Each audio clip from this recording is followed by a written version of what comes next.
Why I don't think you should drug test your kids as a child that was drug tested. Trust me, I get it.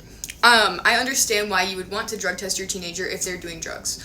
But it will lead them to certain things that might not be great. Like, for example, if you're just drug testing them for weed, you find out they're smoking weed, that might lead them to doing other drugs because other drugs are going to show up on that test. If you're drug testing them for everything, you know what they can do? They can go down to the convenience store, get some Robitussin, and take an entire bottle, and that will get them high. They can get high without it showing up in that drug test, and it will be worse for them. Okay? Not to mention, you can buy pee, you can scoop things up out the toilet. Very, very many ways you can get past a drug test. Very many ways. There's even cleanses you can take. And the hard stuff that's really what you want to be testing for, that'll get out of your system quicker than something like weed. And let me tell you, you might have done plenty of research on the topic. I'm sure your teenager has done a lot of research too to try to get around it.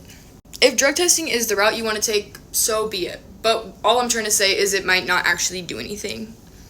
And it actually might lead them to worse, harder things in the future. So, like, robo-tripping doesn't sound appealing until you're being drug tested and you have no other option and you're a drug addict. So, unfortunately, it has to be the user's decision to stop using something. It doesn't work other ways. Even though that's your child and you want to protect them, you gotta find out other ways to go about that. Hope this helps. Disclaimer, I don't think you should be taking an entire bottle of anything. And also, please don't do Robitussin unless it is for your cold or your sickness. It is so bad for you. So bad for you. And I almost died on it. So, if I can encourage you anything in life, it's not to do that.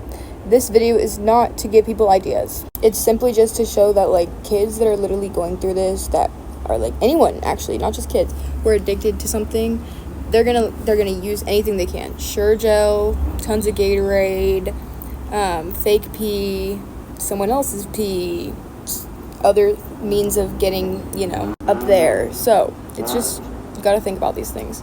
I'm not trying to tell you don't drug test your kids if that's what works for you and if that's what you want to do. I'm just trying to give, like, a point of view, a perspective that the child might have and things they might do to get around it that are also unsafe. Mostly so you can look at that, like, look out for it and make sure your kids are safe. That's all.